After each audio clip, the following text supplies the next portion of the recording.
Como generalmente los jueves hacemos un programa mucho más suave. A propósito, súbeme un poquito, dame el cambio, que me está dando como calor aquí adentro. Bájame un poquito la chimenea esa y súbeme el aire. Para los muchachos de aquí del canal que viven fuñendo con el tema de la tecnología y Netflix y todas estas aplicaciones, Netflix dejará de funcionar en televisores antiguos como Sony, de la Toshiba y de la Samsung. Y ampliando más la información, la plataforma Netflix dejará, reitero, de funcionar en estos televisores, en algunos de estos televisores, a partir del 1 de diciembre.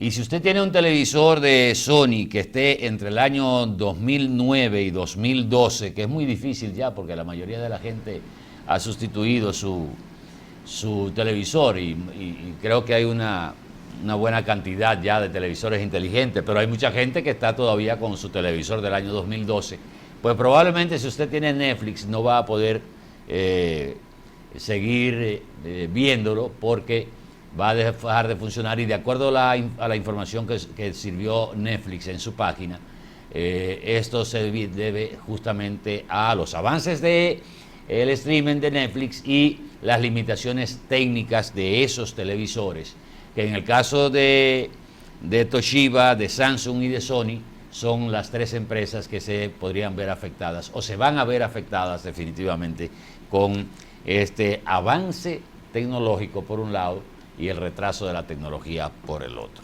Así que el que tenga eso vaya preparándose para el cambio del televisor. Bueno, la modernidad y modernidad. Eso es para los muchachos que les gusta eso, va dejando atrás todo lo que... Eso no es de los muchachos, el Netflix lo tiene muchísimo. Yo digo los muchachos en sentido figurado, pero nada, un mercado que va avanzando tecnológicamente.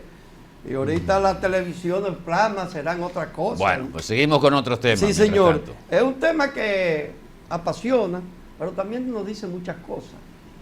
¿Y hasta dónde nosotros vamos a seguir cultivándolo? Es el tema del presupuesto nacional, que durante años los congresos obsecuentes han apoyado al Estado Dominicano en particular para que cuando estructura su presupuesto le permita, más allá de lo que le va a entrar como ingreso y en la que debe normar su presupuesto, ajustarlo a eso, el que lo haga deficitario con endeudamiento. Y nosotros nos preguntamos, ¿hasta dónde vamos a seguir con esa práctica? Hoy en día, nuestro presupuesto es deficitario. Hoy se ha visto que ya se aprobó en el Congreso la adendum que solicitó el gobierno central. Entonces, un país que ha crecido tanto económicamente, yo no lo entiendo, soy bruto.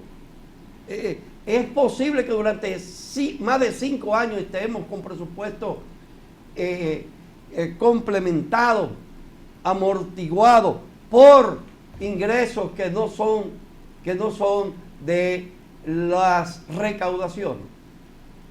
Pero vamos a ubicar un poquito a la gente, Cabral. Yo creo que, y siempre he dicho, los titulares son una cosa y el fondo es otro. Generalmente, todos los años, para esta fecha, octubre, noviembre, se hace un reajuste del presupuesto y se envía una ley para modificar el presupuesto en ejercicio de ese año. ¿Por qué se hace eso? Porque hay algunas hay algunos ministerios que no utilizan todo su presupuesto. Hay otros que se pudieron haber excedido por alguna otra causa. Se puede dar la situación que se dio este año con el turismo de la República Dominicana, la campaña negativa que mermó la entrada de turistas a nuestro país. Por suerte, en un periodo relativamente corto, aunque todavía estamos luchando a nivel internacional con esa situación, inversiones mayores en la publicidad del país, como marca país, a nivel internacional para contrarrestar esto, la situación que se está dando a nivel mundial con la guerra, casi guerra comercial China-Estados Unidos, la incertidumbre de Estados Unidos en términos políticos y también las proyecciones que dan a Estados Unidos con un menor crecimiento del que se había previsto. Todas esas y otras más son situaciones que se dan que al final de año generalmente todos los gobiernos y todos los años hay que hacer ese reajuste del presupuesto, porque el Poder Ejecutivo no puede hacer, porque le da la gana, decir quítenmele 50 millones al presupuesto de obras públicas y pásenselo a las Fuerzas Armadas o al Ministerio de Defensa, porque hemos tenido que gastar más de lo presupuestado en la frontera por una situación que se dio que no estaba contemplada.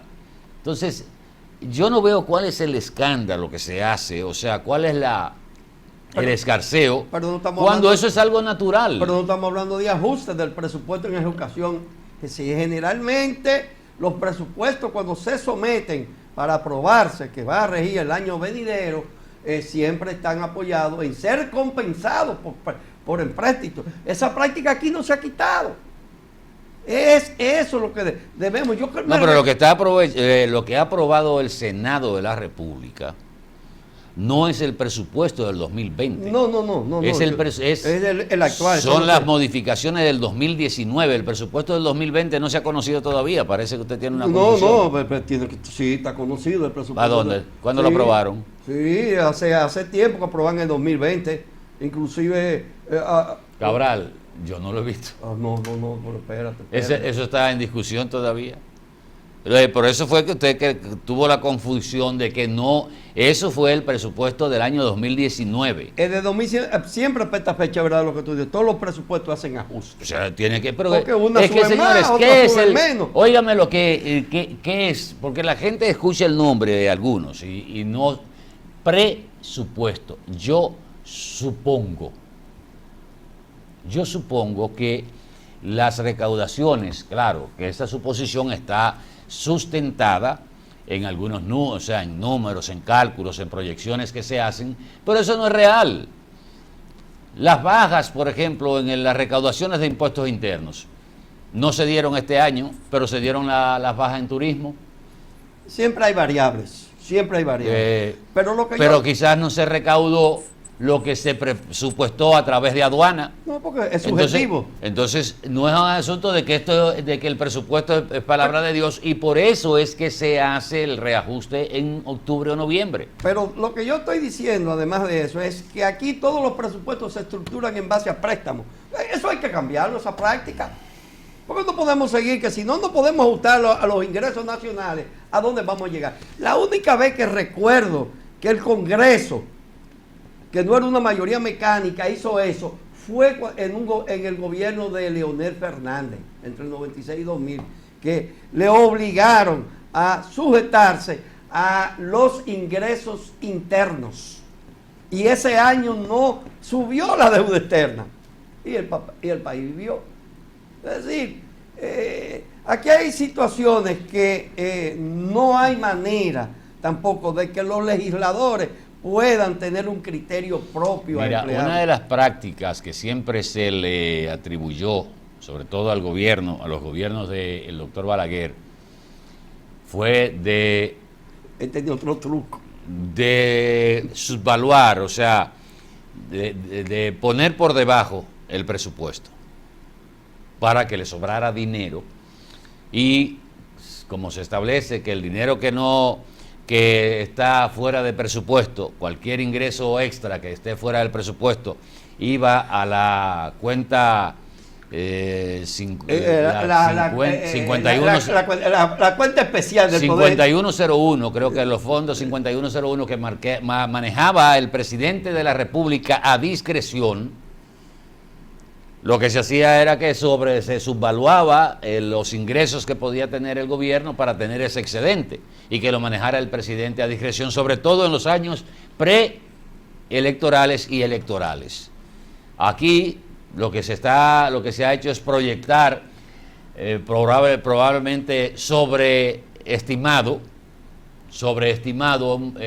los ingresos del país, y al final tenemos que compensar de alguna manera buscando un préstamo porque nos hemos agotado el presupuesto y no hemos tenido los ingresos que habíamos proyectado para el año. Pero no hay muchos adictos. Pero es preferible, no hay muchos adictos a tomar dinero prestado.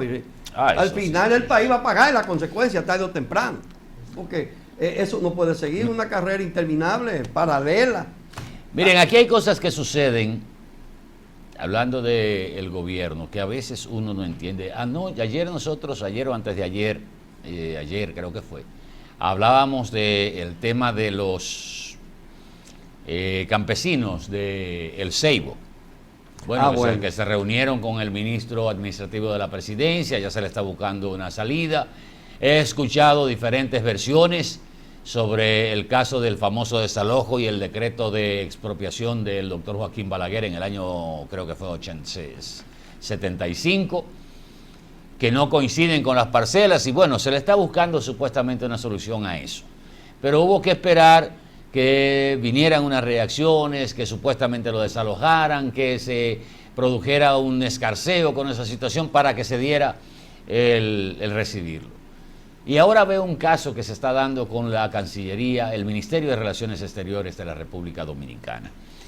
De acuerdo a esta información que da el abogado Ramón Fonder Silvestre, las cuentas personales del canciller Miguel Vargas Maldonado y de la propia Cancillería fueron embargadas mediante la sentencia número 0030-04-2019 de fecha 18 de julio de este año. La sentencia se originó porque el señor Bernardino Martínez Amaro, quien se desempeñaba como vicecónsul en Colombia, fue suspendido de manera ilegal, de acuerdo a su abogado, por el Ministerio de Relaciones Exteriores, estando este en licencia médica y con un permiso autorizado por la propia Cancillería. Según el abogado Fonder Silvestre, ante la negativa del canciller Miguel Vargas Maldonado y el Ministerio de Relaciones Exteriores de reponer en sus funciones al funcionario consular, se solicitó al Ministerio de Hacienda y al Banco de Reservas trabar un embargo retentivo en contra del canciller y del Ministerio de Relaciones Exteriores por un valor de $169.050. Había que esperar llegar a esta situación para, si son prestaciones laborales. La sentencia que se obtuvo dijo que había que reponerlo. Si usted no lo quería ya en el servicio exterior, bueno, pues usted lo repone y lo manda a cancelar, vía justamente el Poder Ejecutivo, el presidente de la República, que es quien nombra los representantes diplomáticos de la República Dominicana en el exterior. Pero resulta que no se le hizo caso a la sentencia, no se hizo nada, y se llegó a esta situación que no debió llegarse. Pero peor aún, la respuesta que dice el señor Silvestre que ha obtenido el demandante ahora tiene el sanbenito de persecución política, porque supuestamente el separado de su cargo es simpatizante de Leonel Fernández. Eso va a estar de moda, Pero la famosa persecución política, cuando se busca de alguna manera justificar, bueno, me cancelaron porque yo soy de Eduardo Estrella o de Leonel Fernández, de Luis Abinader, y si uno se va al fondo probablemente otra sea la causa.